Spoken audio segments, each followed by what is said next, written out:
6093 కిలోమీటర్లు. దాన్ని మేము ఈ 10 years కాలంలో దానికి 8672 కిలోమీటర్లు 8672 కిలోమీటర్లు నేషనల్ హైవేస్కి ట్రాన్స్ఫర్ చేసిన రోడ్లతో కలుపుకొని యాడ్ చేసినాం సార్. మేము కొత్తగా 8672 కిలోమీటర్ డబుల్ లేన్లు చేసినాం. 50 సంవత్సరాల్లో 6093 కిలోమీటర్లు ఉండేది సార్. క్వశ్చన్ ఇదే సంబంధం సార్. 17,000 కిలోమీటర్ల టార్గెట్కి ఇది రిఫరెన్స్ సార్. ఇది చెప్పనియండి సార్. ఎట్లా సార్ ఇది? నిన్న మాకు క్లారిఫికేషన్ కూడా అవకాశం ఇవ్వకుండా మీరు చేసినారు. అడుగుతా వెంకన్న, జర కోపంకి రాకు, నాకు భయం అవుతుంది నేను చూస్తే. జర కోపంకి రాకు, నేను మెల్లగానే అడుగుతాను, నువ్వు కూడా మెల్లగానే పెట్టు. అయితే సార్ అంటే మొత్తం ఇప్పుడు 14,532 కిలోమీటర్లు డబుల్ లేన్లు అయినాయి. మేము 8,672 కిలోమీటర్లు మేము చేసిన తర్వాత 14,532 కిలోమీటర్లు సార్. అట్లనే 4 లైన్లు మొత్తం 50 సంవత్సరాల్లో 669 కిలోమీటర్లు ఉంటే మేము 10 సంవత్సరాలలో 485 కిలోమీటర్లు కొత్తగా 4 లైన్లు చేసినాం. అది 1,154 కిలోమీటర్లు సార్. అంటే దాదాపు 22,000 కోట్ల రూపాయలు మేము 10 సంవత్సరాల్లో ఖర్చు చేసినాం. నిన్న కొందరు సభ్యులు అన్నారు, అట్లనే మంత్రి గారు కూడా అన్నారు, మేము ఒక్క గుంత కూడా పూడ్చలేదు అన్నాడు సార్ 10 సంవత్సరాలలో.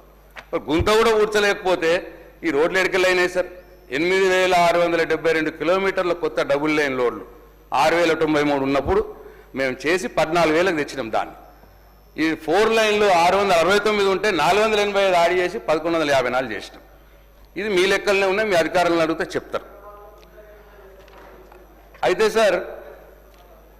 అయితే సార్ ఇప్పుడు మరి టార్గెట్ మాత్రం చాలా గొప్పగా పెట్టుకున్నారు సార్. నేను వాళ్ళు చేయాలనే నేను ఆశిస్తా ఉన్నా. ఇక టోటల్ నెట్వర్కే 27,000 కిలోమీటర్లు ఉంటే కొత్తగా మీరు కొత్తగా 17,000 కిలోమీటర్లు మరి యాడ్ చేస్తామని అంటున్నారు సార్. దీంట్లో 40% గవర్నమెంట్ భరిస్తుంది అని అన్నారు. అంటే 17,000 కిలోమీటర్లకు 28,000 కోట్లు. 28,000 కోట్లకు 40% ప్రభుత్వం, 60% వచ్చి అంటే 17,800 కోట్లేమో కాంట్రాక్టర్స్. పీపీపీ మోడల్ అంటే పీపీపీ మోడల్ కాదు, ఇది పెట్టుబడులు అని అన్నారు. దానికి క్లారిఫికేషన్ కూడా ఇవ్వాలి. ఇది ఎవరు పెడతారు? ఈ 17,800 కోట్లు ఎవరు పెడతారు? మేము చేసినప్పుడు మొత్తం 22,000 కోట్లు మొత్తం కూడా లోన్లు తెచ్చినాం, కానీ గవర్నమెంట్ ఆర్గనైజేషన్లే ఉండింది. గవర్నమెంట్ తరఫునే పెట్టినాం. మేము ప్రైవేట్ పెట్టుబడులను మేము ఆకర్షించలేము. మేము ప్రైవేట్ పెట్టుబడులతో రోడ్లు వేయలే. ఇప్పుడు మరి ఇది ప్రైవేట్ పెట్టుబడులతో అంటున్నారు. మరి అది ప్రైవేట్ పెట్టుబడులు అంటే ఎవరు? బ్యాంకర్సా, లేదు కాంట్రాక్టర్సా ఇన్వెస్ట్ చేస్తారా, ఏంది అన్న విషయం గౌరవ మంత్రి గారు క్లారిటీ ఇవ్వాలి. అట్లనే సార్ 40% అంటే 11,200 కోట్లు అవుతాయి ప్రభుత్వం భరించాల్సింది. మరి ఇది ఎన్ని సంవత్సరాలకు? ఇది ఇప్పుడు ఆల్రెడీ 3వ బడ్జెట్ ఇది. ఇంకో 2 బడ్జెట్లు ఉంటాయి మనకి.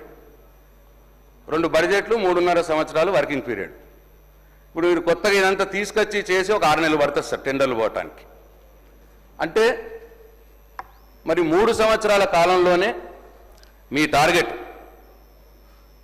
మీరు 11,200 కోట్లు పెట్టుబడి పెట్టడం, అట్లనే 17,000 కిలోమీటర్లు పూర్తి చేయడం 3 సంవత్సరాల కాలంలో. మరి ఇది ఎట్లా మీట్ అవుతారు? ఇది సంభవమా, సాధ్యమా?